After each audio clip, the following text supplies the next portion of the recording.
Se nós vamos voltar a falar hoje das divergências aí de posições entre o presidente Bolsonaro e o comitê que está tratando das medidas relacionadas ao combate à pandemia, inclusive o ministro Queiroga. Vamos conversar agora com o Diogo Schelp, o comentarista da Jovem Pan, a respeito disso. Diogo, boa tarde.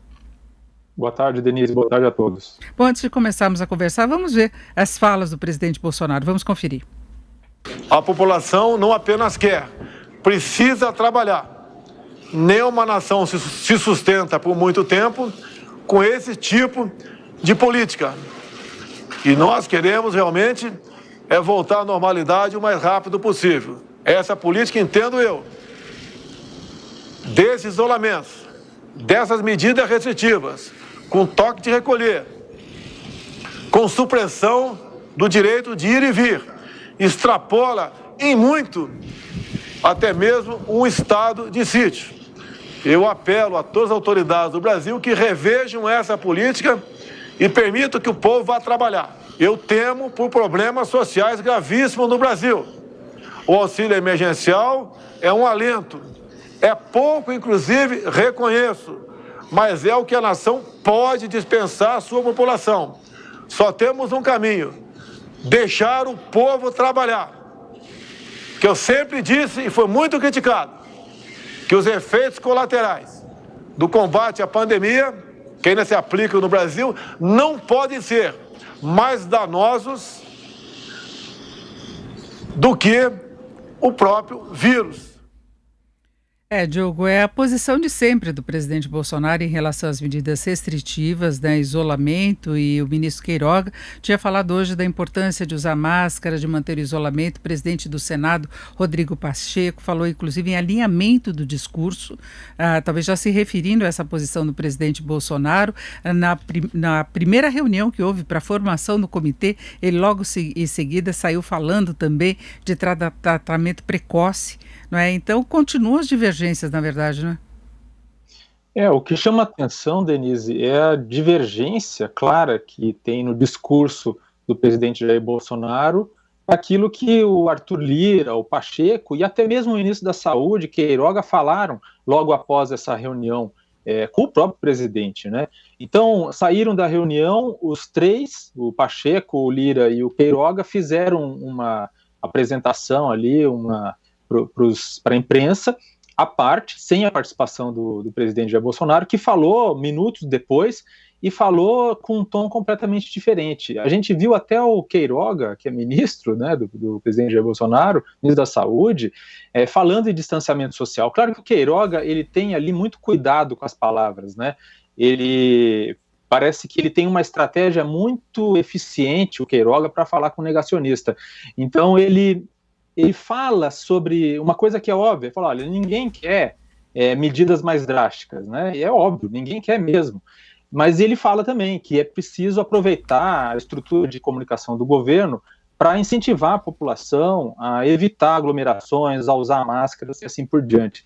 Então, fica a dúvida, né? Como é possível o presidente comandar um comitê contra a Covid, se o que ele fala é praticamente o oposto, em muitos pontos, do que os outros integrantes desse comitê falam. E é uma posição estranha até do ponto de vista político, né? Se tenta criar uma narrativa, né, Diogo, mas, na verdade, para os governadores, para os prefeitos, não é bom, né, do ponto de vista de popularidade, impor medidas restritivas. Se eles conseguirem resultados no combate à pandemia, aí sim eles conseguem ter resultados positivos se a gente pensar em política. Mas não é com satisfação que eles determinam que se isole, não tem nenhuma vantagem política em se fazer isso.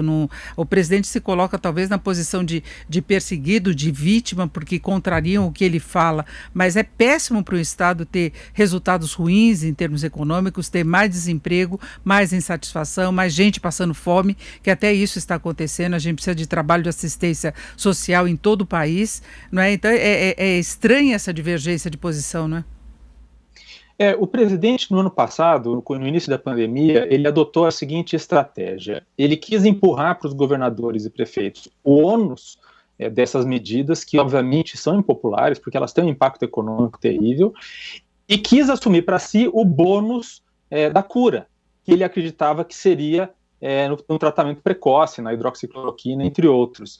Acabou que essa cura não existia, esse tratamento precoce não se confirmou, mas o presidente se apegou a isso até janeiro, até recentemente, hoje mesmo, né, fala de novo sobre isso. E esse ônus, o ônus econômico, ele tenta empurrar todo para as costas dos governadores e dos prefeitos, com um capítulo aí ainda lamentável essa semana, em que se descobre que ele tentou, inclusive, cooptar as Forças Armadas para apoiar essa postura dele contra essas medidas dos governadores. E são medidas testadas em todo o mundo, né? É claro que tem uma preocupação em qualquer país com medidas restritivas, com o impacto econômico que isso tem. Então você vê cada vez que há uma diminuição do número de casos, tem uma reabertura, aí piora a pandemia novamente, tem um novo fechamento. A gente pode acompanhar isso em Portugal, França, Alemanha, Itália, porque se sabe que tem um limite de resistência da população, mas a pandemia está sendo mais forte, né? Denise, é isso mesmo. E a gente pega esses exemplos de outros países, os países que foram bem sucedidos nessas medidas de isolamento social, a gente pode pegar aí o exemplo de Israel, o exemplo do Reino Unido, a gente pega o exemplo de Coreia do Sul, por exemplo. O que eles fizeram? Essas medidas, elas foram adotadas pelo menor tempo possível, né, sempre que se mostrava necessário do ponto de vista epidemiológico, e sempre acompanhadas de medidas para mitigar os efeitos econômicos desses fechamentos, né? Então, quando o presidente fala, ele falou hoje, inclusive, que a fome mata mais do que a Covid, não há nenhuma prova, dados que comprove o que ele disse, mas é evidente que se deve evitar que as pessoas fiquem desempregadas, evitar que as pessoas fiquem sem renda. E é exatamente esse o papel do Estado. Quer dizer, é possível, né? É possível você mitigar esses efeitos econômicos. Existem mecanismos para isso, e eles já são conhecidos. Agora, controlar a pandemia e controlar a circulação do vírus é muito mais difícil. Então, uma coisa não deveria excluir a outra.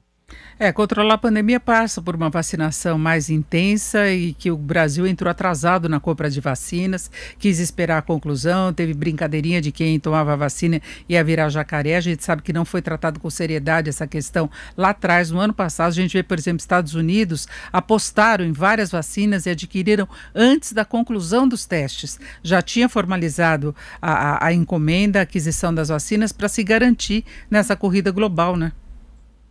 Exato. A única vacina que o governo brasileiro, o governo federal, assegurou com antecedência, antes da conclusão dos testes, foi a vacina de Oxford, AstraZeneca, e hoje se sabe que foi devido a uma grande insistência por parte de pesquisadores, da Fiocruz, por parte do próprio laboratório, que insistiu bastante. A gente tem informação aí de que o secretário executivo do Ministério da Saúde, Elcio Franco, por exemplo, quando recebeu a primeira informação lá, primeiro contato da AstraZeneca para vender vacina, ele perguntou quem que vai querer ser cobaia disso, né?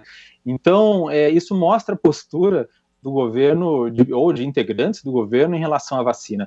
E então foi só com essa insistência, e também porque os movimentos do governo do estado de São Paulo para fazer a parceria com a Coronavac estavam adiantados, que o governo aceitou, o governo federal aceitou ali, meio que sob pressão, fazer esse comprometimento com a vacina AstraZeneca. Outras vacinas, outros laboratórios que entraram em contato com o governo, como a própria Pfizer, não conseguiram naquele primeiro momento. E inclusive em agosto do ano passado, essas doses da Pfizer já poderiam ter chegado no final do ano passado no Brasil.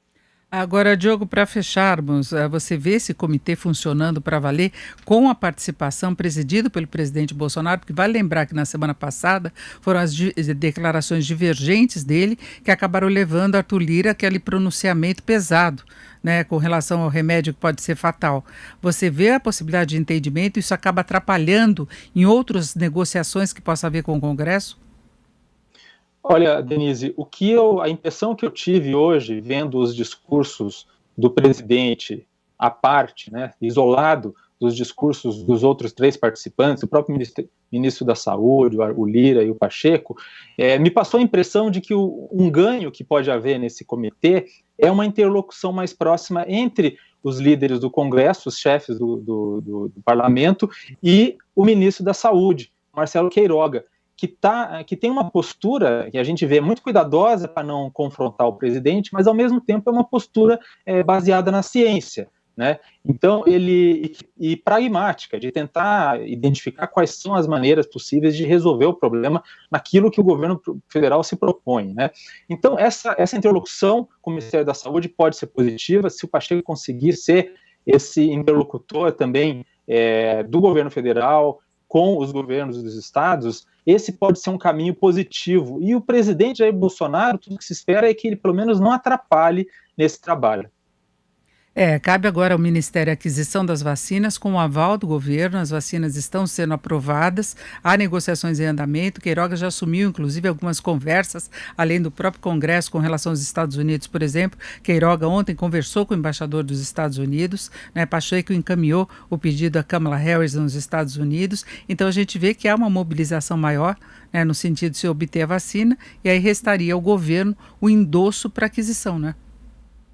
Exatamente, é de se esperar que essa postura do presidente não atrapalhe essas conversas, né? A gente vê aí agora teve também a troca no Ministério das Relações Exteriores, então sai aquela figura que era muito negativa e tinha uma imagem muito negativa no exterior, a figura do Ernesto Araújo. Entra um novo ministro que, mesmo que ele em outras questões adote ali posturas ideológicas do governo em nível internacional, como nas questões de costumes, ele pode, talvez como sendo uma nova face, facilitar um diálogo com, por exemplo, com os Estados Unidos, que agora essa tentativa de conseguir antecipar doses que estão disponíveis nos Estados Unidos, né, uma espécie de empréstimo, que foi uma solução ali que o Queiroga está tentando encontrar.